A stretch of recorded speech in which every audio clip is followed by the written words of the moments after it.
Welcome to Rune Soup, a podcast about magic, culture, and the paranormal, coming to you from... My name is Gordon, and I shall be your host. Enjoy.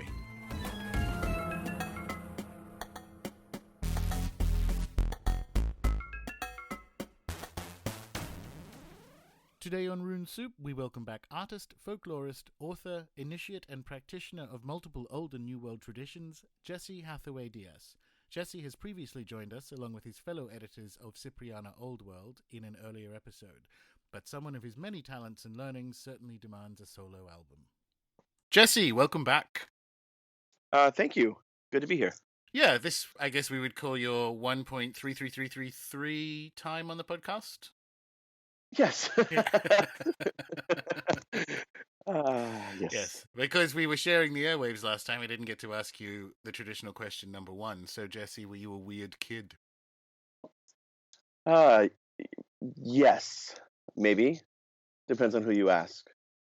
I suppose that deserves the explanation after that. Well, I could ask your kindergarten teacher. I mean, what would she say? If you ask my kindergarten teacher, I was an ideal teacher's pet. I got in trouble in kindergarten for drawing pictures of...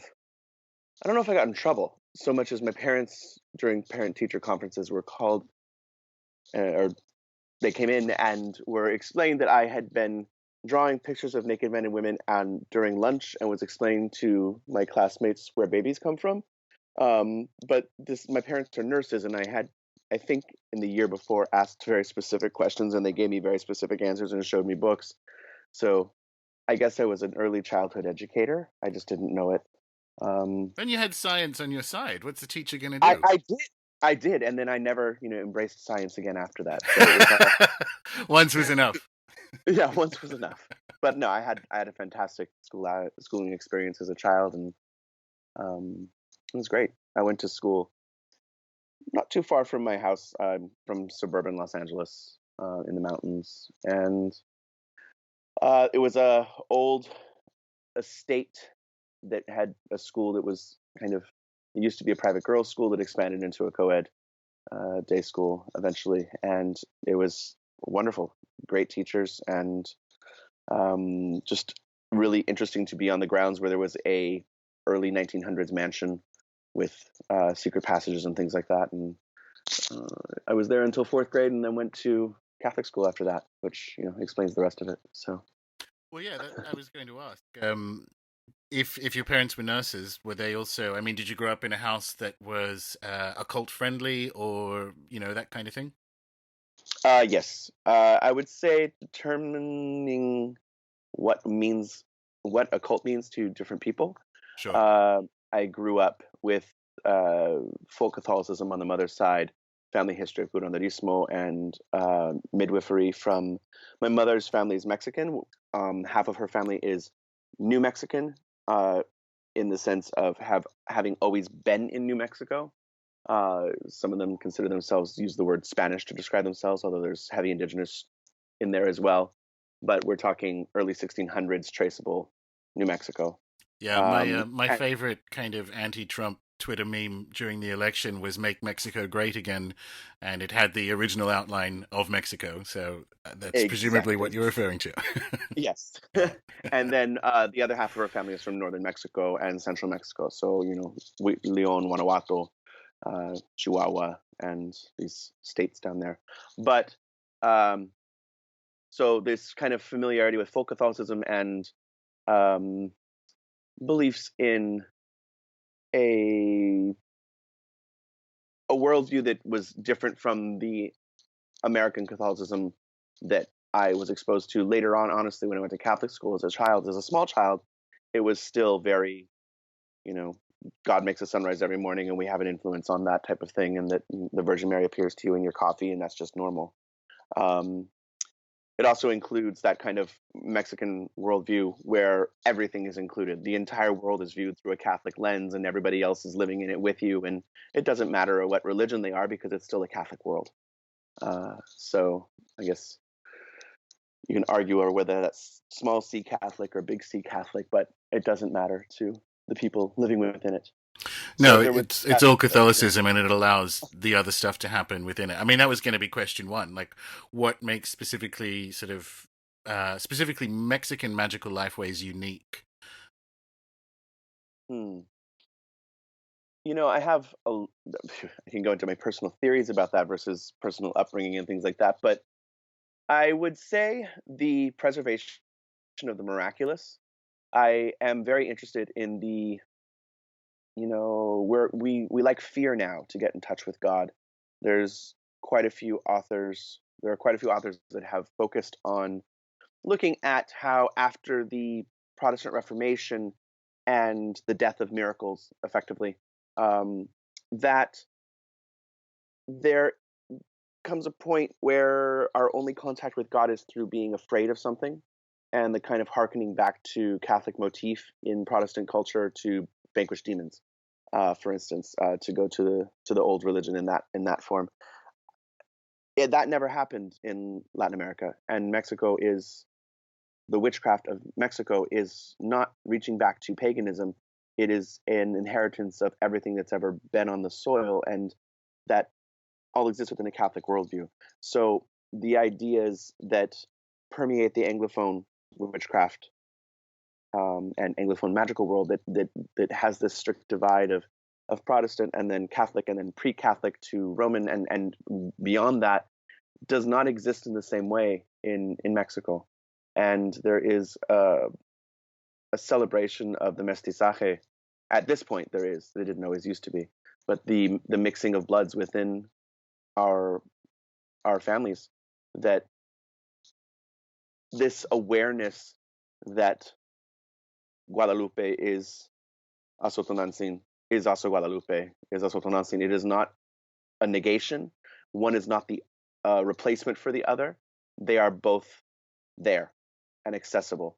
And this is part of an identity of understanding, yes, the history of conquest in the New World, but also an expression of understanding those multiple parts of ourselves and the multiple inheritances that we have as children of the New World. And it allows for an acceptance of and uh, a polyvalent understanding of things. It is impossible to deny the different roots that make up the ancestry, and therefore it is unhelpful, perhaps is the best way to say it, to deny the multiple roots of things going on within the spirituality. Um, in fact, they're celebrated. And that, in the sense, is part of the preservation of the miraculous. I mean, if we could, uh, it's a difficult thing to do, but if we could define or put some context around miraculous in that sense, it is my understanding of it, and correct and adjust, is the continuity of uh, small and large spirit results without the attachment of either this is benign or this is terrifying. It's the fact that the universe, being Catholic, this is its normal functioning. It does things like miracles. Yes, that there is an allowance for simple joys as being divine expressions of God, as well as tremendous life-changing events also being there, which people will recognize and be thankful for, or celebrate the holy at a wedding. But everything is expanded in this. The literary motifs of magical realism are so at home in Latin America. It is an outgrowth of this expression, of course, but that is the world in much of Latin America. There's no separation of mundane and magical. Religion is not something that is just done in a church. Everybody has home altars. There are saints in every room. If you're going to do something naughty, you cover the saint up. And it's as simple as that. It's not this over piousness. It is an embrace of and an increasing of the kind of onion layer of what is sacred, to the point where understanding that there is nothing, there are things that are useful and things that are not useful. And I do think that that finds an expression in Mexican culture very strongly, that anything can become a saint, and that is in part due to its measurability as of being used to you in your lifetime, or at the moment. That the idea that importing or the trade of spiritual tools, technology, and even deities, that Santo Buddha is an allowance, that Santo Ganesha is there, that these things are able to coexist within a Catholic worldview, because if it does something, it must be in alignment with the will of God in some way. I think I just said will of God, which is totally interesting on a sheep metaphor, but I mean will of God. So that's Yeah. my favorite Terence McKenna line is, "If it's real, it can take the pressure." And Ah. and if you're looking at this expanded Catholic animate universe, it's essentially like a gold pan. So the Mhm. stuff that doesn't work shakes out, and the Yes. stuff that does remains there. And that's probably one of the. Would you say that would be a defining characteristic of that? And interesting, you mentioned magical realism. Magical realism's home base is definitively, as an artistic expression, Latin America, because Yes. it's essentially a documentary of this Hmm. worldview. Yes. It is the way to explain to outsiders what it is like to grow up in this mentality. It is not impossible to firmly believe in the same way that children always do. Adults continue it, and it gets passed off as superstition or low education. It is just a different way of looking at the world. That the idea that mal de aire is going to come in through the window at night if you leave your window open, and this is the rotting souls of plants and animals that is lingering in the air that can get you sick, and the idea that susto is a viable alternative. It's the recognizing of like a mild PTSD, but that if you go through a quick fright, that part of your soul is lost and you have to replenish it. This is not superstition. This is an allowance and a pragmatism of understanding the whole person and valuing the autonomy of each family to try and correct this through the skills of usually the older women of the family, or a local practitioner that can help you. There's a difference there, that the way that I was taught about curanderismo, the healing arts, you could never call yourself a curandera or a curandero. That was a title given to you by the effectiveness of your work. So you had to actually heal people to be called that. You couldn't claim to have healed people. There's a difference. And this emphasis on pragmatism and this emphasis on magic, and still, of course, limited by a cultural contextualization of colonial Catholicism, which is uniquely oppressive and liberating at the same time, I would say. Um, Let me ask a question on that, because I think about yeah. this given the different sort of worldviews that accompany different empires around the world. Was Hmm. there when you say I think there's a really good way of describing it, uniquely oppressive and liberating. Uh, is there a kind of worldview match that made Catholicism kind of sink deeper into the soil but grow the same things? Like, what was it about that particular corner of Mm. Catholic Europe's empires that just kind of made it go, oh, this feels like where I should be? There are, I think, multiple factors into that. One, if you're going to talk about Mexico and talk about the conquering of the Mexica, of the Aztecs, it was a prime time, and it was readied up. The Mexica are there for under 300 years, but have grown into the world's largest city in that time period. And it is, they, much like the Romans, built on the mythology of the past and consider themselves the inheritors and the protectors of that. It is a very strange mix of almost, well, it's definitely an animist worldview.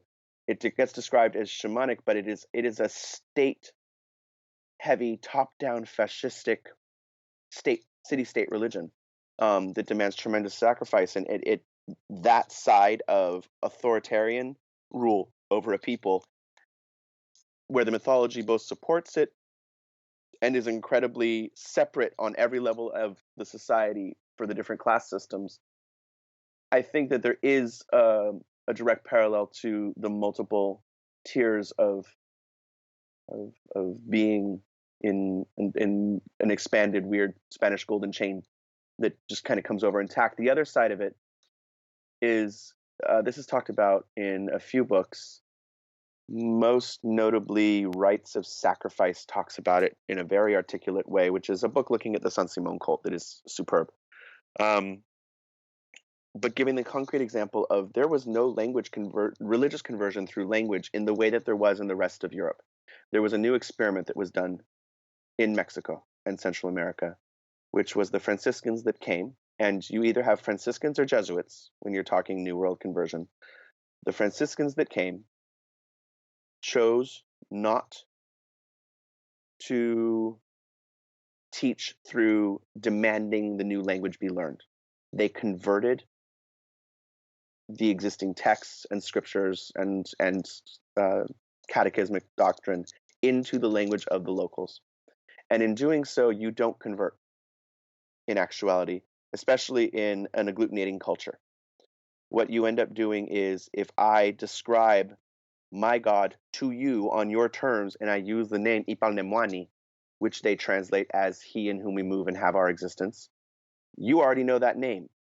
So you're trying to tell me not that you're doing something new, but you're just doing something slightly different from something I already have a context for.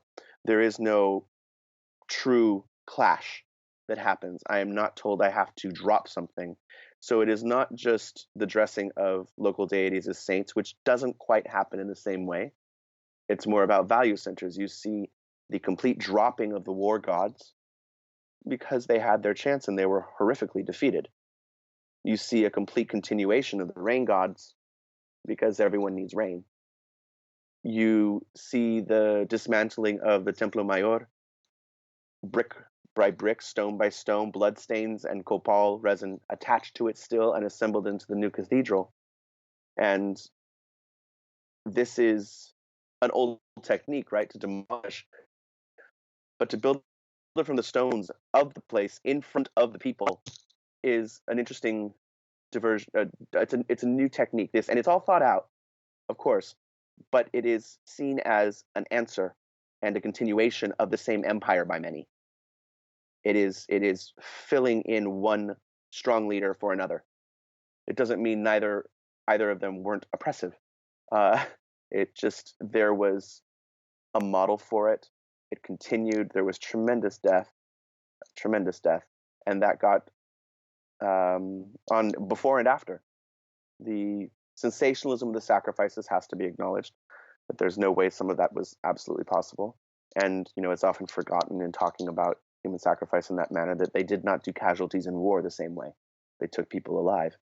So allowing for worldview differences, I don't like the value judgments of people saying, oh, life got better, or that there was this change that facilitated, an enlightened soul and saving the savage, and all these other wonderful justifications that religion uses to allow the political strong arming of the society. But yeah, well, if you're talking about it's a rearrangement of tyranny rather than it's expulsion. We were just kind of talking about that. Yeah, it's interesting. I just got back from Micronesia where I was doing a talk, and Micronesia kind of parts of it, the corners of it converted. It had a similar process, but late, like the 50s. And when you were talking about the war gods falling away, in some of the smaller Marshall Islands, there was the kind of indigenous, such as you can say these things, given that people have lived there 800 years, the kind of indigenous spirit platforms that were associated with chiefly power and so on. And obviously there was a Catholic church next to it or near it. And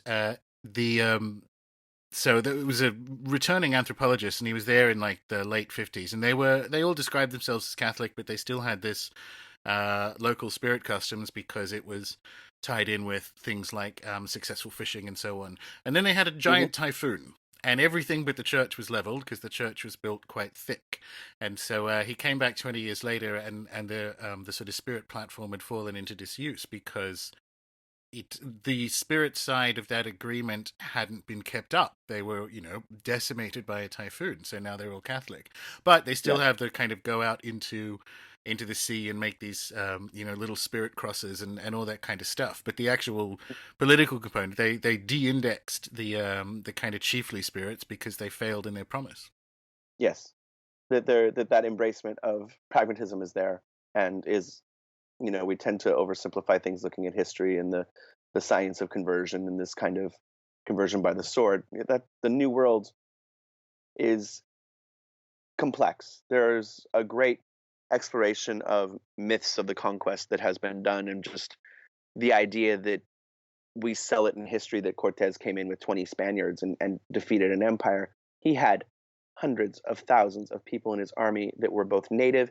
He had African slaves, both conscripted for the episode, as well as promises to slaves to be freed if they fought for him, and came. And there was a huge amount of African soldiers with him. It's not what we were told in school, the kind of mythologization and the glorification of the divine right of conquest that happened, and certainly the erasure of native identity in smaller tribal groups was on the agenda very early on. Of allow them to speak a native language if there are millions of them, take it away if there are only thousands of them. And this erases identity. And you can allow certain customs to go into the Catholic Church, but if you demand that Castellano be spoken or Latin be spoken, that it starts to erase cultural identity. And so you get people from the 1600s on who do not know what their ethnic group is. They know they are not Spanish or African, or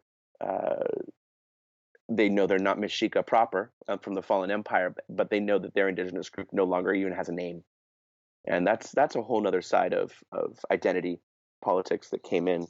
But Yeah, it's interesting. When we were learning about it in school, obviously different, different imperial episodes. But the thing that fascinates me that I think has changed when you're talking about the glorification of, the divine right piece, we didn't. I think by the 80s there were enough sort of left-wing academics setting agenda in schools in Australia to kind of go, well, let's tone down the Gloriana stuff. But the piece that has only kind of recently been restored, and this is kind of landing exactly where we're speaking, is fine. You could take that away and go, rather than glorifying the imperial expansion, we can recognize that this is not a thing we would do today, hopefully. But you still kind of leave the defeated utterly defeated. So you still have they were still totally decimated, and now we say that's bad rather than previously saying it was good. But as we're kind of talking about here, that's kind of denies agency to the groups that were involved in the rearrangement of spirit customs, and the continuities that actually did happen through this. mm-hmm. I mean, the Inquisition in New Spain is a huge thing, and you also find different records of witchcraft here in the Americas than you did in the Old World amongst the criollos that were here. So it wasn't just a direct impart. There was this heavy emphasis on native magic, which was avoided. There was an emphasis on African magic. There was an emphasis on people who were half breeds, who were mestizos and castizos. And the Spanish casta system is incredibly complex. 36 different layers and rigidly enforced. And to have any social mobility, this was the way it was.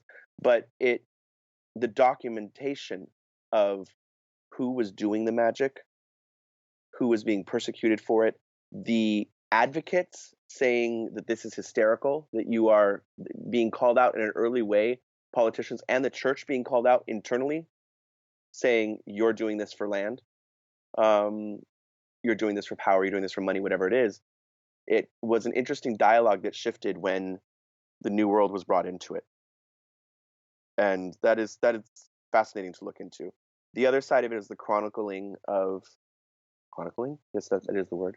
The documentation of native systems is there are records. There are records of how things were done. And yes, it's through a Christian lens, but you're talking relatively close to conquest and asking people to write things down, how things were done, how the world was interacted with. And the side of this that is valuable is that if you look through those documents and those texts, they show a completely different way of looking at the world than the Europeans had, even from the contemporaneous exploration. So, I mean, there's already a disjoint between modern and early modern or pre-modern Europe, but the idea of language itself, Nahuatl is not directly comparable to European languages. It just doesn't work in the same way. And the magic itself reflects this. The praise titles, how to work things, the understanding of the body and the soul complexes both overlaps because of humoral theory and is completely alien because of the belief of calendrical in informing this, the calendar round informing the one soul, other bodies being informed by time and place of birth in a different way. But it's Well, let's talk about I that think that actually, because I saw you give a presentation on you know, I guess pre-colonial, if you will, Latin American calendars in London last year, and it was amazing. It was just this brilliant thing. So, I mean, let's talk about, I guess, kind of describe that system to us, and we can pick um, where the sort of failures in communication are, trying to get our heads around that system if we are not from a Latin American world. okay. I think the first side of it, understanding that there are multiple calendars right off the bat that were all being used concurrently within the culture. So you have an agricultural calendar, which is based upon stellar and solar passage, which is for that reason. You have a lunar calendar, which is just festival calendar. So it is organizing things in a slightly different manner than the solar calendar. And then you also have this, we presume, Venusian calendar, being 260 days long. And this is a calendar that the Aztecs, the Mexica, inherited, or let's say appropriated in their kind of, they believed that they were the new Toltecs. And the Toltecs were an ancient race that by the time of the Aztecs, no one remembered who they were, just that they existed and there were myths about them and that they were an ancient, powerful race. And they came in and inherited or assumed the mantle and the authority of the Toltecs. So they're kind of taking of every mythology around them and every system around them. The Aztec calendar, the Mexica calendar, is a direct lifting from the Mayan calendar, with the exception of the long count system is less important. That this reaching back on huge scale into the past is not as important as emphasizing the cyclical nature, because it served their political means, that they were looking into keeping the cycle going, keeping the wheel turning. So the emphasis was upon what was needed to turn it the next time, as opposed to what had happened in the past. Because you could always mythologize that to your advantage. So did they try and did they have periods of the year like the Egyptians did? Because the Egyptians had like a Sothic and a solar calendar and so on, where they try and line them all up. Were there days where they would kind of redo the spreadsheet? yes, and specifically alignment that happens every 52 years, the great knot that was tied. And this plays heavily into the mythology of everything going on, but this, it's interesting examining it in contrast to another system I know well, or another cosmology I know well, which is Yoruba and West African through Cuban Orisha practice. And the emphasis on coolness in West African practice, keeping the body cool and the head cool, which describes a non-heated, non-argumentative, non-passionate state where you can thrive and make decisions that benefit you. In native cosmology, the emphasis is upon heat, but they similarly mean the same thing in the emphasis that a body that is cold is dead and a body that is hot is alive. And it all goes back to the sun, the first ray of sun hitting you in this way animates a certain soul within you. And even the idea of the creation of the person is the fire sticks that are used through friction rubbing into the passive fire stick, which then starts a friction fire and burns in that way. This symbolism of the fire restarting in that way is played out every 52 years in realigning of the calendars, and this kind of huge opportunity for a demand of sacrifice and tribute in order to make sure that the fires can be started again, which is in essence a reflection of what happens daily in trying to get the sun to come again. So it plays into if we can only have to explore the dire destruction of the universe every 52 years, because if you get rid of the long count, which, you know, the 2012 expression of this only happens every so often, as opposed to now it happens every 52 years, and on some level it happens every day, you create a culture of very devout people who are 8 times a day bloodletting to the gods to make sure that they pay back the gods for having created them. And the mythology reflects all this, and that sticks, that idea of necessary sacrifice, of hard work, of what creates plasoli, which is like a miasma concept, and how to get the wheels of the calendar greased so that you could manipulate the things around you to achieve success in life. You could rise above your station in certain ways if you needed to, but also the idea that the afterlife is very different. This is one thing that Catholicism gave that was very different. Native concepts of where you go when you die is based upon the manner in which you die, not the manner in which you live. And this is a very new concept, a different concept, an alien concept, that if I just am humble and bear through it, which also serves the colonizing meme that if now you can glorify suffering, okay, you've suffered a lot, and if you're just pious and keep your head down, you'll get glory in the afterlife. Whereas before it was, you know, if I die through drowning, I'm going to Tlalocan and I'm going to be with the rain gods and become a rain messenger. If I am a woman and I die in childbirth, you become Siwatateo, which is a dangerous energy force that is the women at the crossroads. They carry the sun from noon until sunset, and this is a force that's used for witchcraft. If most people that die of old age end up going to the underworld and state identification with remains, and they death, their bones are ground down into a cornmeal, basically, because people are made from corn, and are sitting there waiting for the next creation from that.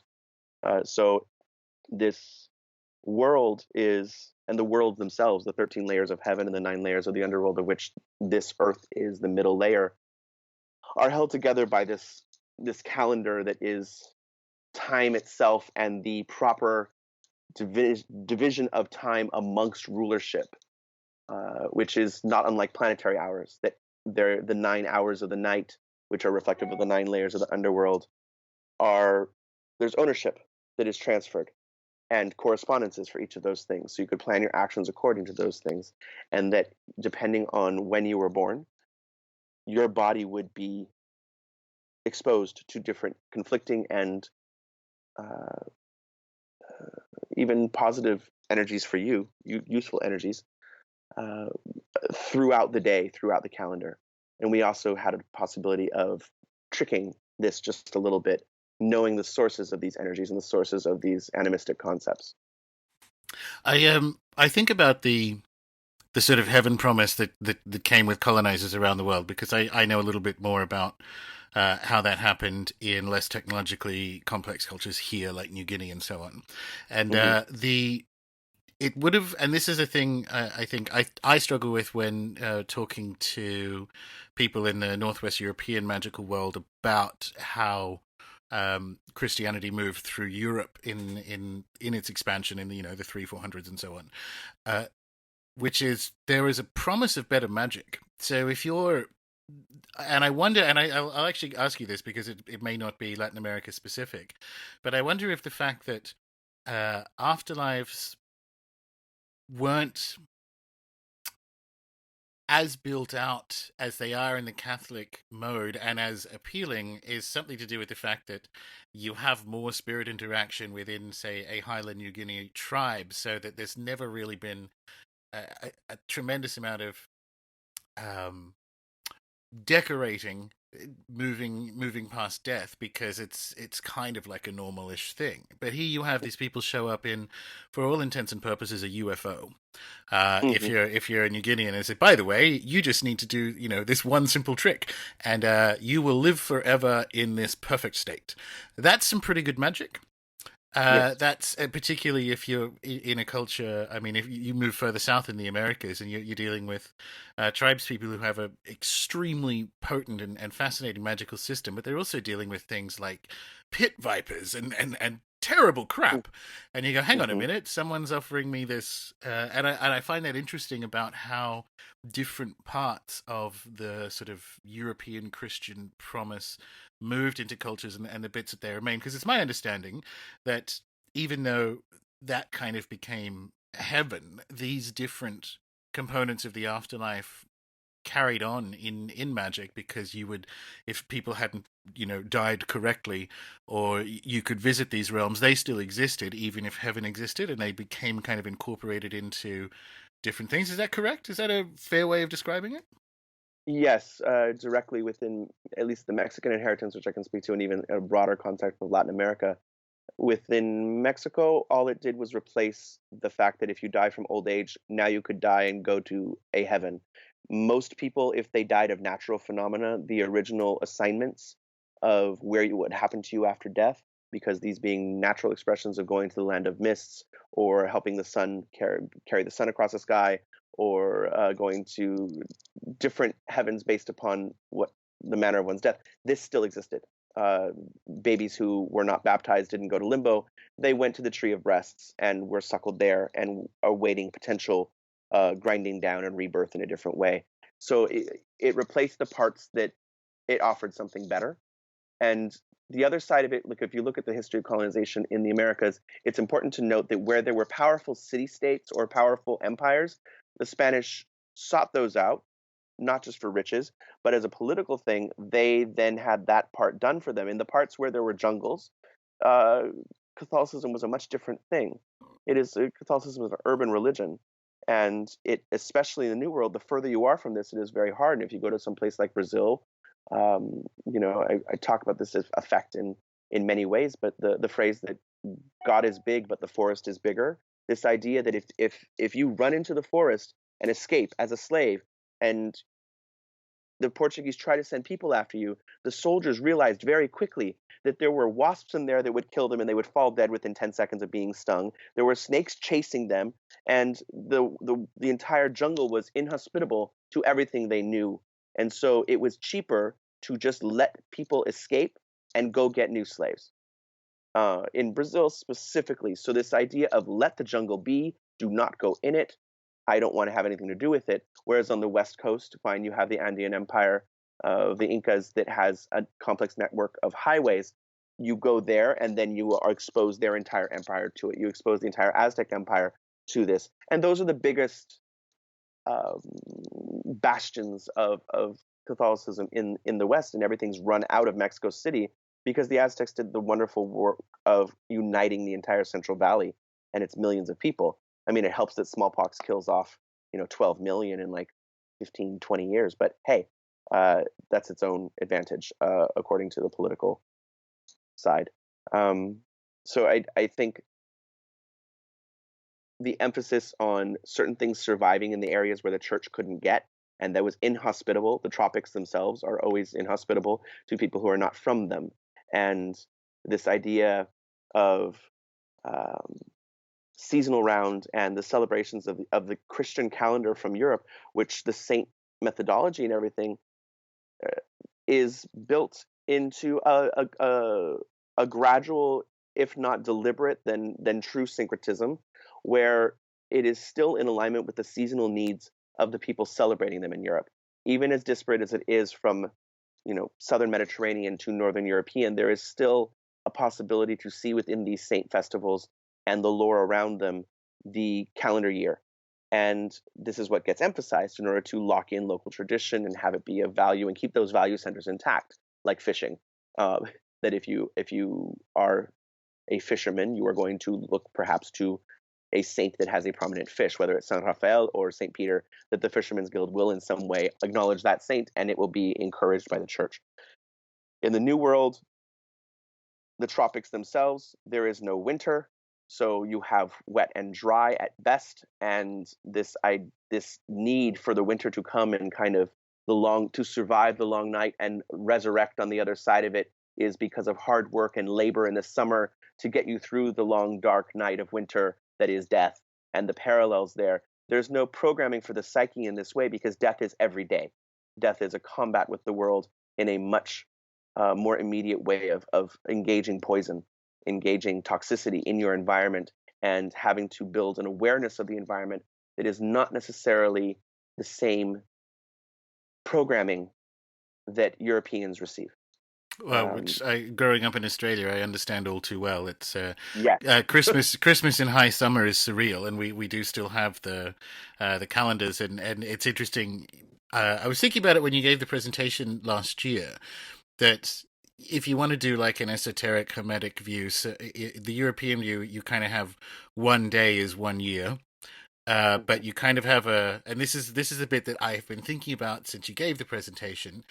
In some sense, you could expand that to have like 1 day equals the 52-year knot. But one of the things that I thought, and I want to talk about it now because I think it's hugely interesting to think about for people outside that world, is that when the different days came around, they were the same day. So Yes. in a 260 day or whatever it happens to be, which it wasn't. I mean, astrologers will do this. Good ones anyway. Now they will look at the particular astrological configuration for the day and then look back in history as to what went on that day and try to say, well, we can use this to determine what happens this time around. Yes. In the Mexican system, it was the same day, and that's really interesting. Yes. That the elimination of the long count, whether through accident and not understanding it, which has been proposed by many European scholars, or the deliberate shunning of it because it does not serve them politically, which is gives more credit to native mind, perhaps. The idea that if on a parallel that every Monday is equal to every other Monday on some level, and we do this in our own scheduling here. That my club meets the first Monday of every month, so we have a concept of first Monday being a cyclical thing that we're going to meet, but we don't necessarily put that, is kairotic a word? The kairos of this time out of time thing that happens for us, the out of linear time thing that happens in these cyclical things. We embrace the lunar calendar and this kind of short thing, but I think the Western mind is so programmed towards linear and one time lifetime ideas that it becomes difficult to accept from what is from a native mind of this abandonment of the importance of linear time. That if you ask someone when they were born in many Mesoamerican and a lot of the Southwestern Amerindian cultures, they'll give you the seasonal information. They may even know the exact day, but they won't know the year. The year is less important. And I can And understand as people, as European academics look at it and kind of decide whether they want to credit native mind or not. In some sense, I understand. I tend to resist functional explanations because they drain all the blood out of yeah, an object, right? But I can understand functionally saying that it would suit an empire to not have a linear system, because if you're the boss of a cyclical calendar, you are the boss for all time because time is a circle. So like I yes. can kind of get it, but I think that's a necessary but insufficient component of the cosmology. Yeah, I don't even know how valuable it is. So I'm sorry to harp on that in that way, because I think the greater interest is looking at the cyclical cosmology itself Yeah. and trying to see how that expands out and influences everything. That you have an interaction of numbers and day signs, that there are 20 day signs, and these run the gamut from lizard to house to crocodile to snake to flower. Just depends on figures from native cosmology. That these are interacting with the number 13. So 1 through 13 on this creates 260 days. And these 260 days can create years. The day signs number those years for sure, but there are only 4 possibilities of what those years can be named. So it even limits the expression of what the value of naming the year is, because on a long term, you're looking to the agricultural calendar to deal with agriculture. But the ceremonial calendar and the naming calendar that gives identity to people and placing people upon this calendar is huge. That there is no individual identity at first because a face must be made. And it takes years to do that. But if you're born on the day 1 water, this will be your name until you are 7 years old, because you do not exert a personality unique from 1 water, certainly not as an infant.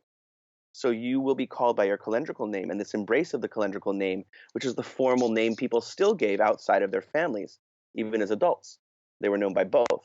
And after 7 years, you would be given a name that reflected your personality more, that reflected the face you had made, that you became human. You were not born human. You became an Aztec.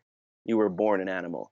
And it was this idea that you had to civilize yourself through sacrifice, through hard work. And I'm not going to fall into a romanticization of it so much as just an astonishment of how different that is. That individuality and the ability to stand out is something you earn, not something that is given to you outright. It is not a right. It is a privilege. It's fascinating, and it's one of the things I've been thinking of, that kind of it is the same day approach since the presentation. And it's one of the pieces that I hope is, I mean, I don't, it's almost like a thought exercise moving back into astrological and calendrical systems that I use in a much, obviously, Northwest European magical mode. But you can take that idea and go, well, consider it the same day then. So if you're doing daily sort of like weekly planetary prayers and that kind of stuff, start thinking about it as the same day. So it is always Mercury's day. Like it's not the next it's not the next one. He doesn't have or the moon doesn't have a lot of Mondays. The moon has Monday. Yes. And it's really interesting. And the idea too of the subtlety within the calendar system is that there's an emphasis not only on day sign happens, one of these possible combinations, but the 13-day periods that start with 1, because what happens is the system's going to go through the numbers and the day signs. So you don't get months of day signs. You get a day with a number, and the following day, both wheels click forward. So the day sign and the number change, which means that you don't get through all the day signs before the numbers are exhausted, and you get an offset that is only rectified after 260 days. And compared to the ritual solar calendar, only meets up once every 52 years. And in this way, like for instance, today on one of the main correlations that are used, the Caso correlation, is 1 snake. So today, Sequatl is also the start of a new 13-day period. So the values that are existing today, or the astronomical, astrological, cosmological weather that exists today, also gives shape to all the day signs in the following 12 days. So you get a 2-week period that we actually don't have the native word for anymore. It's usually called trecena. And the different divergent groups that still are calendar keepers, they use the Spanish word as well. But this 13-day period becomes a ritual period of focus based on the gods that govern the number 1 and that govern the day sign of serpent, of Quatl. So this whole period gives you a slightly greater week with which to work, and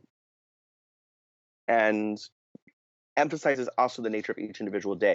So it is perhaps parallel in a similar way that, okay, fine, we have planetary hour possibilities, parallels of each day having hours of the day and hours of the night that also correspond to the different divinities that can rule.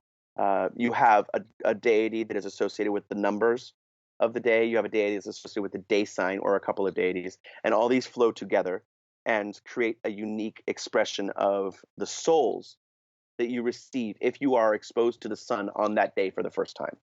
So if you were born on a bad day, they can cover you with black cloth and not take you outside of the birthing hut and expose you to the sun on a good day that would increase your chances of achieving success.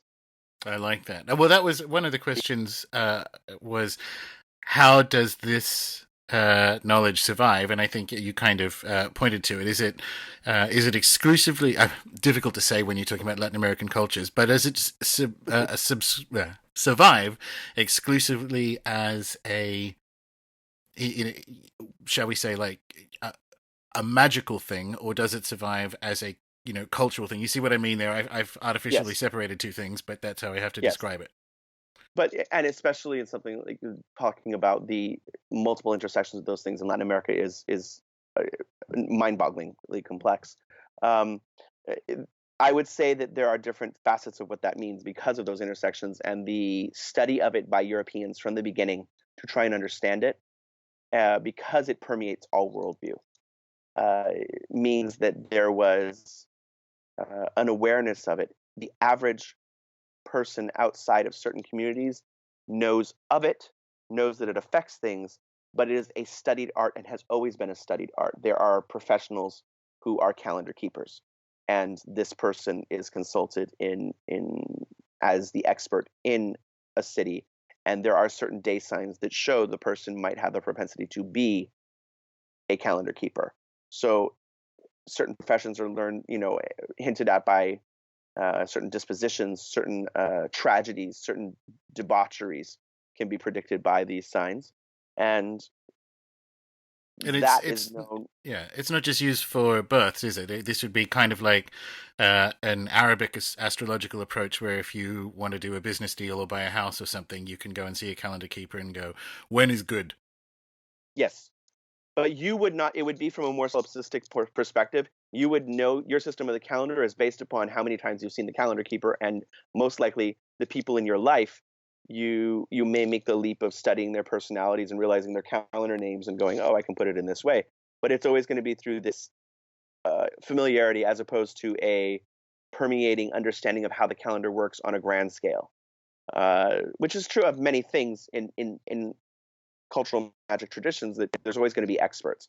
But the question has arisen amongst many scholars is how much of this was to keep people in the dark as well, to not let them know the full scope of things because you didn't want to put certain tools in their hands. But of course, this is a very specific lens that is getting very popular to analyze right now in looking at the state religion of the Mexica and tools of power within Mexico, because Mexico is city-states battling for each other from ancient times.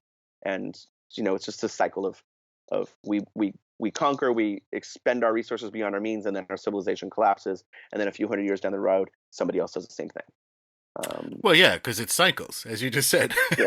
Yep, indeed. And the idea that if someone appears on that date, given the kind of Cortés influence, right, that if someone appears on a date that belongs to a god and bears the signs of his god, it must be the god. There is no doubt, because it is too correspondent. That's like saying, if the day is called Mercury and you meet a thief, the two are related. There's no way to question it. Is this Mercury working in my life? It would be anathema to question it. Yeah. Because the proof is that you just met a thief on Mercury's day. So similarly, if something happens on that day, the worldview proves itself consistently. And Dr. Kreipel said something which might be useful there when he was talking about, psi phenomena and UFOs. He says, they're not embedded in our world, we're embedded in theirs. So you see a thief on Monday, that isn't even really about you, Yes. Cool. All right. So how does one get, we should actually bring this back to your journey from being in a family with like maternal Curanderismo. How does one get to talking to an Australian right now about calendars? Like, when did you decide, if you did, okay, I'm gonna lean into this kind of stuff? Were there experiences you had at a young age? Let's talk about you becoming you, Jesse. Which Jesse? Yes. Or which Jesse? Huh, funny. Okay. As a child, I wanted to be a priest, first and foremost. I wanted to be a Catholic priest. I remember thinking at a certain age that my understanding of what a priest was was not what the church's understanding of what a priest was, and therefore was perhaps not tenable. That my exposure to folk Catholicism and this kind of plurality and complete acceptance of everything in the world as being an expression of Catholicism, of being readily workable through this worldview.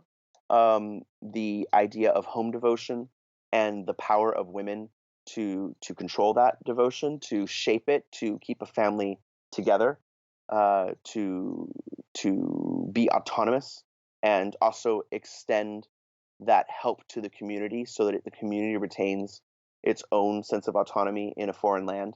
This idea of cultural homogeneity being enforced. I'm certainly the appeal of this was, it changed for me. I would say, even despite this interest in all these things, my grandmother passed when I was 11, and this changed the kind of flow of this. The family kind of structure reorganized, and that's to be expected. As I hit teenage years and shifted from even the earlier years of 4th to 5th grade and going to Catholic school and kind of seeing this Catholicism was different from the Catholicism that I knew. This wasn't folk festival Catholicism. This was kind of post Vatican II, very American folk mass. I had joined the church choir at age 10, the adult church choir. I didn't like the idea of being in the children's church choir, and went to high school and a Catholic high school, Franciscan high school, and honestly, I think it was freshman year where I first started getting exposed to neo-pagan witchcraft and European witchcraft. And I had an obsession with Greek myths starting in 3rd and 4th grade. And that was my, if you're going to do anything, you do it whole hog. So I started praying to Greek gods, not realizing that was the wrong thing to do from a Catholic perspective at that time. And my best friends at the time we'd sit there and trade off which god we were that day. So I know that influenced me. I know that the Jason and the Argonauts loved me some Medea dancing in front of Hecate, and this type of worldview that supported and looked similar to the Catholicism that I wanted and knew. So I think that all plays into it. By high school, I started getting involved with more European derived forms of witchcraft. Lucked out and met some people that were doing some very, very different things than anything else still going on, and I kind of hold tight to those things as core practices as far as witchcraft goes. And in my teenage years, came to New York for college, and here saw Orisha religion again, which I grew up with, and pursued a relationship with a house here, and started diving into the world of ATRs, and was training. When I was 19, I met a curandera named Rosa, who lived up in Spanish Harlem, who I started visiting every few days and just kind of carrying her groceries up and down the stairs and watching her with clients. And she and I grew close, and she introduced me to a number of other people. I had worked with similarly with Tanya out in Los Angeles for a while, who was another curandera that I just liked visiting. I liked talking with her. I think in my late teens, the kind of understanding of what curanderismo was, it felt like this more unified idea. I was falling victim to and perpetuating myself a kind of almost Mariist vantage point in these understandings of and survivals of alternative or pre-Christian traditions, and that was also what the literature at the time kind of defended, this idea that it was a return to something, that it was all there. And yes, we've all been through that phase. We'll just yeah, move quietly on. yes, and the moving quietly on is the part, right? So I think being exposed to Orisha more and more, and understanding and having excellent godparents, who my godmother is an anthropologist who was a founding member of the Young Lords, was in the Black Panthers. Her dissection of the one true anything was extremely helpful for my brain to. She didn't shatter my worldview. She helped give me the ability to discuss and uh, look further into those things that I had suspected and read myself. So it kind of expanded this acceptance of pluralism and the very important parts of deprogramming, or at least understanding my programming, if not deprogramming it, of cultural conditioning and ideas that, as I'm learning more and more Orisha religion, that as an outsider, as a child, I had seen certain things, but if you're not in it, you don't recognize what's being done. You're putting an etic perspective on it solely. And once you're on the other side, there's a different understanding of why things are done. And this idea of having to make sure that I was able to see what I was being shown um, is done only through consistent exposure, which was true for me in moving to Spain briefly to continue studying witchcraft traditions there, and continuing the relationships that I had formed throughout the teenage years and continuing to go. But the idea of really being around the teacher consistently to be able to have the transmission occur. And it also started and the seeds of my kind of anti-literary, not in a Luddite sense, but the book is not the answer to all problems, and the celebration of this thought. But then it was, you had to talk about the book, you had to understand the book, that you could be given a book as contrary to your thoughts, and then you had to discuss it with the person, with the teacher, or with the group of people supporting you. But the idea that understanding that as I read something, I'm limiting everything I'm reading through my existing worldview, and if I do shatter anything by reading the book, that is only a hint of what it could be if I was actually talking to the author in person. And this happened more and more and more within the context of oral traditions, and seeing with Rosa and studying with her, with Curanderismo, of seeing how she interacted, of researching the history of the Chicano revival, because there is this kind of great monolith of Curanderismo as Huevepashli, as the old medicine coming out of the Chicano revival of the 50s and 60s, and looking to replace the lost indigenous identity with Chicano identity, with celebrating the fact that we have indigenous blood, but we don't know what it was, because it was, the idea was taken away. We had the identity is not celebrated, was not transmitted, it was pushed away. And so you adopt the state religion of the Aztecs again. And so the understanding of kind of establishing a new lengua franca of people who never were exposed to Nahuatl before are now learning it as a second and third language. That they have Spanish, they learn English, and now Nahuatl is being taught in schools and public schools in Los Angeles as options. And this is the reforming of an indigenous identity, or a new world cultural identity, and understanding the role of Aztec dance, and in understanding the teotl of the gods themselves, and going from there. That deconstruction and understanding of everything opened my eyes to. It's really hard to argue anything pure at that point, and I spent years myself fighting that the Virgin of Guadalupe is really Tonantzin. It's really Tonantzin. It's really Tonantzin. It was pointed out to me at the time by a friend who I spent more time arguing online with at the time, and embracing the idea that my closest friends were people that thought differently than me, and I enjoy that still to this day. I need them to fight me. Maybe it's the Aries in me. I don't know, but was confronted me and said, "Look, the Virgin of Guadalupe has been there since a certain time. Tonantzin was there before this. The Aztecs were around for 250 years approximately. She was Tonantzin. We don't have evidence of a cult necessarily there before that time period. So here's the problem. The Virgin of Guadalupe has been around for 400 years. That thing, whatever it is, has been more Virgin of Guadalupe than she's been Tonantzin. So you could argue that she has perhaps converted herself in an almost Buddhist way of accepting the Dharma of Catholicism and moving on with life. Or she could be both things at the same time, and neither." And this started to expand the compartmentalization that is necessary when you practice multiple traditions. There is an absolute compartmentalization that is necessary to even exist in the world. At the same time, the dog has four legs but only walks one way, as the proverb goes.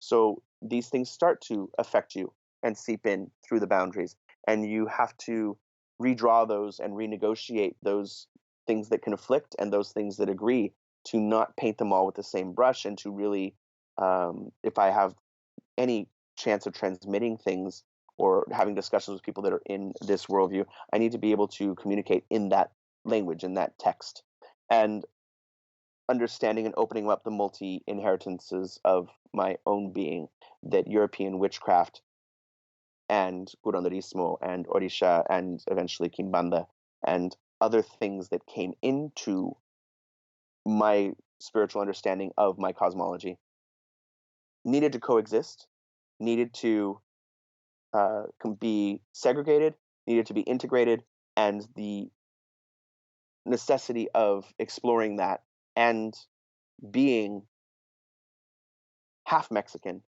and then looking into that as an expression of Mexico being a half culture at the very least, as it is, that it has, as everyone says, the indigenous mommy and Spanish daddy, and then finding out the other side of it, because the research into Afro-Mexican culture was only starting in the 90s and 2000s as being actually something that people were exploring on the academic level. And so opening up consistently this kaleidoscope and almost reverse fractalization of just understanding that everything kept on coming bigger, that every problem reflected every other problem, that every Monday was Monday in general, in that way, that all little work reflected big work with a capital W. And I mean, you just kind of added a few of them there together, and I don't mean it in an object-oriented ontology way, because I don't like that, but in like a Life of Lines Tim Ingold way, where you put Kimbanda, Curanderismo, European witchcraft, and so on, and it just seems that how fortunate, coming back to the beginning of the podcast, that there is a Catholic mode that allows these things to all exist in the one place. They can all exist in a Catholic universe. Yes, and that is in truth the thing that binds them all together, as far as the common thread is. Iberian traditional craft is very different from British traditional craft in many ways, because of this incorporation and celebration of the Catholic calendar and the use of saints in that way. There is no need to replace that which is still true. And, the Protestant rebellion against the church, if I want to go from a Catholic mindset, or the liberation from Catholic ideology and political dominance, it has an effect. And, I can understand that if you take the church as being, and this is not an advocacy to be like everybody should be Catholic. No. That's not Yeah, what I'm saying. So let's just state that. But the idea that if I never had a need or a historical precedent to say that the church was untrue, which Protestantism did a really good job at pulling away from and saying, well, we don't need the church and we can do our own thing, then I don't need to look past the history of the church necessarily to find the fuel for my magic. Because magic's still very live in Catholicism. So again, the Virgin of Guadalupe is still Tonantzin. And, Al and I just had this long discussion about this on the episode we recorded for Candlemas on the Radio Free Golgotha, of it is a complex thing when looking at certain saints like Bridget, where there is such a flow between the goddess and the saint that it is tempting to say that it is a tool of conquest to just stamp the Christian garb on a saint.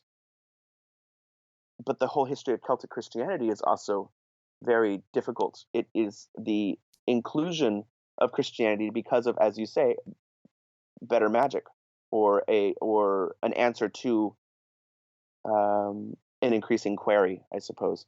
That there is conversion by sword, and that is one way, but there are certain examples that become a little bit more difficult to label as such when absolutely. Yeah. I mean, the if you rain god becomes Saint John in Mexico, and that's just all it is. That San Juan becomes he now lives under the Gulf of Mexico and comes out in June during the feast of the birth of John the Baptist, and that's just who it is, because the rainy season's starting to come. but that there is no doubt it is not quaint and cute that the saint, they're remapping the landscape with what is the sacred. I'm told that I have to understand this cosmology. Great, then I need to understand it where I am. It's the same thing in telling fairy tales or folk tales, that Llorona, which we all grew up with, a version of La Llorona, the crying woman that will take you and steal children or steal adulterous men by tempting them, the woman in white at the crossroads. We all grew up with our local river being the home of La Llorona. It's this kind of urban legend thing. It always has to happen near you, even though the cultural history of La Llorona as being tied into the conquest itself and the Cihuacuatl figure and the deities that did these things. Or one of the wonderful things in Orisha culture in the States, especially, as my experience, I'm not saying it absolutely exists in Cuba the same way, but that every railroad track is Ogun, and every river is Oshun, and every ocean is Yemaya.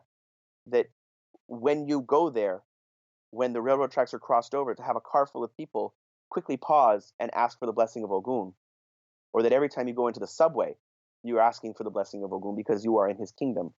If you go into the forest, you're going to ask permission of the forest spirits. That the landscape has to be remapped to the cosmology that you are using. It is not just in your carpeted living room traveling through the spheres. And I don't mean that as the pejorative, perhaps as it can be taken of, and at the same time I do.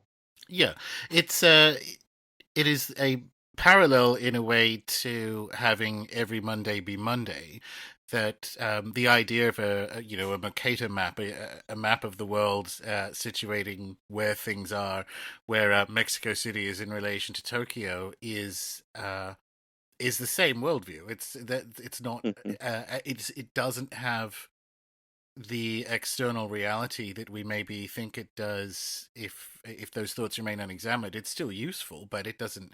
And we get the shadows of that in the Northwest European tradition, where you have everywhere, not everywhere, but like Devil's Mountain, Devil's Bend, and you get the recurrence of names associated with wells and eerie places and so on everywhere. And Mm-hmm. so the devil is busy, but like he must have been quite busy. Mm-hmm. And it is that same kind of situating of story and place as part of the same flow. Yes. That every opportunity in this world of the miraculous, that even to take something like the cucuy, the boogeyman of Latin America, that has a physical form, but it's a form of shadow, and that it can hide in a shadow in any size and shape, and it is only able to come after you if your parents tell it that it can come after you. This idea that it punishes people who are disobedient and is the weapon that is used is a wonderful mindset of how it is. But the idea that we've all seen it, that the priests did, my mother was just telling me the story of the exorcism of the backstop at her school as a child, because they all swore they saw the cucuy there, and that it also takes on the shape of the last child it killed. So you never know if who you're looking at is who you're looking at, which is the fear-based model of talking about, like, that of course brings you closer to God because you're fearful. And the opposite being true, that that the rose that's blooming in the garden is because the Virgin Mary loves you and wants you to smell it and be happy. And that side of it, that the enjoyment of cuisine, the enjoyment of music, is profound in that way. It's not just fear. It's not just unification through common enemy of the devil, um, whatever his calendar may be.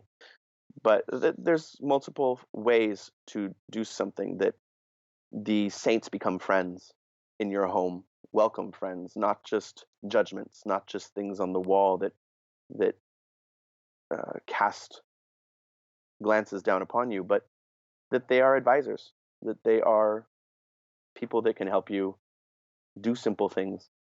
Yeah. And is that? I mean, this is and that's why I'm going to ask you the question, because I don't have the answer for it. It's challenging and extractive, but given that the majority of presumably the listeners to the podcast are not Latin American, Hmm. do you think? And this is where it gets challenging and extractive. And apologies in advance. Do you think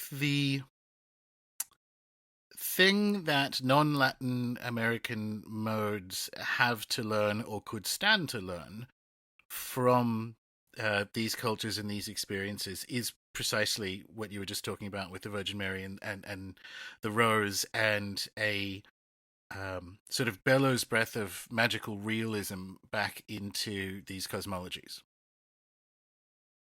It's certainly one of the things that I think is hardest to infuse into some of the European modes of practice as practiced. Um, Occultism seems to breed a various, and melancholy being the father of scholarly metaphysics, it becomes an interesting point. But there is something in the kind of count your blessings mentality that is perpetuated by certain Christian circles. It's not. That doesn't interest me as much, although I do think being grateful helps you recognize the context and put the difficult things in a contextualization that allows you to, suffer pain in a different way through perspective or through proportionality, if nothing else. The idea that the pull you feel in your stomach physically, not just mentally, but physically, you feel your stomach pulling you one way on a street corner, and you move away from the street corner because your stomach is the thing that's pulling you that way, and a car accident happens on the corner right where you were standing. That would be credited to the dead, because the dead work through the fluids in the body. And that's the reality of it, that it is not separating mind and body, that the body is a soul, the body is divine, that the mind is an expression of the interaction of many of the souls going on in the body, and there is less separation from the world. The model of what religion is in the West, I keep coming back to her discussion of this, but in Karen Armstrong in Fields of Blood talks about she posits that religion is one of the most difficult words to translate from specifically American English, but Western English in general, because what we understand of religion in this separation of church and state is so compartmentalized from life. And I do think, despite this move away from religious ideology, the occult community is coming from a point of conversion of thought and brings a lot of that baggage and limitation with it in the expression of their spirituality or the methodologies that they embrace into their occult practice or metaphysical practice.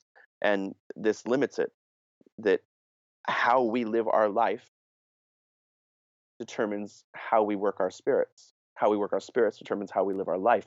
There's a reflexivity flowing back and forth there, that if you have trouble communicating with physical people, then it stands to reason that perhaps, most likely, your interactions with spirits are also difficult.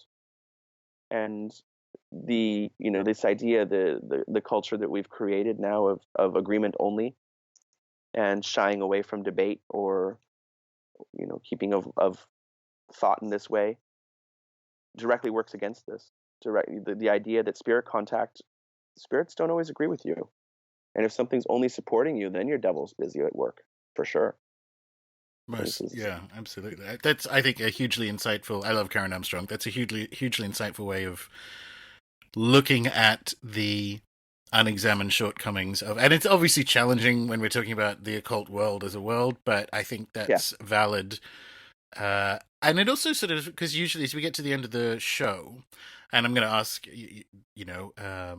books and where people find you and so on. But as you were saying that, I wonder if a almost short-term Curanderismo cure or palliative is for people to read some magical realism fiction.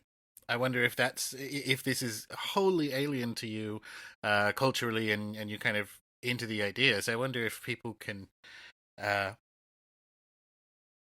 it. Animism is good to think. Magical realism is good to think. Like, I wonder if there's a short term where you can start with that. Yeah, I do. I think that's a brilliant suggestion.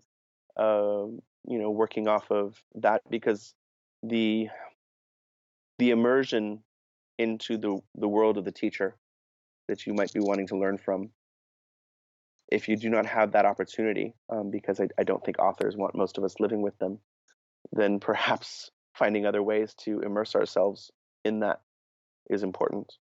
And magical realism, certainly understanding I think, if I can use my own mental limitations and shortcomings as an example, I am someone who lives by rules that aren't there. I put boxes around my behavior based upon things that were never told to me, and realizing this creation of stringent rules that I at held myself to, held other people to, and then realized those rules aren't there. This revelation is unfolding consistently. The 10 years ago, that revelation is very different than the ones I have now, but this understanding that an intrinsic nature of myself is to create rules that aren't there. We limit ourselves without knowing, and it takes an exposure, a pinprick in the glass house we've built, perhaps, to really see through it. And literary exploration, fantastic. Musical exploration, if it's there, fantastic. But it's also, as long as it doesn't lead to the kind of strange phenomena that happens, that because you've been to the Mexican restaurant in town does not mean you're more familiar with Mexican culture. But you are, but you aren't. And that side of reading a book does not necessarily make you closer to the culture, but you are, but you aren't. And the healthy examination of this, and I think a healthy doubt, not just a doubt based in self castigation or just belittlement, but understanding that and questioning what I can do to increase exposure, what I can do, what worldview am I looking at this through. Yeah, that bit is another challenging word. Universal, right? Like that. Yeah. As universal as these things can be. Well, I mean, this has been amazing as ever, Jesse. So, for people who want to know more about yourself and what you got going on, lay it on us. Okay. My blog is serpentshaw.com. The store that I run with Troy Chambers is wolfandgoat.com. The podcast that I just started with Al Cummins is radiofreegolgotha.com. I have published a few articles with the Verdant Gnosis series, which is part of the Veritas Genii conference proceedings with Rubido Press, and am working on 2 books right now. So we'll see where that goes. Yes. So, and the podcast is fantastic, by the way. I had on my list of questions that spider metaphor about spirit summoning. I thought was excellent, and I will point that one out because I've kept you for far too long. But I will point that one out in the show notes, along with the books and the websites and all that kind of stuff. Wonderful. Well, again, thank you very much. An absolutely fascinating conversation. Thank you, Gordon. It's a true pleasure. How cool is that calendar stuff, though? I've been thinking about it for almost a year at this point, and I hope the Rune Soup Premium members have noted its particular utility in thinking about some of the daily practices we are currently running through. It wasn't all Aztec calendars, though. Magical realism, Curanderismo, decolonizing and compartmentalizing worldviews, differing New World and Old World lifeways, and the complex impact of empire. Very much my jam. If this too is your preferred fruit spread, then please do subscribe to the show on YouTube or in your favorite podcatcher. Say hello at the Rune Soup Facebook page, subscribe to the newsletter at runesoup.com, or find me on Twitter where I am Gordon, Gordon_White, WHITE. Until next time.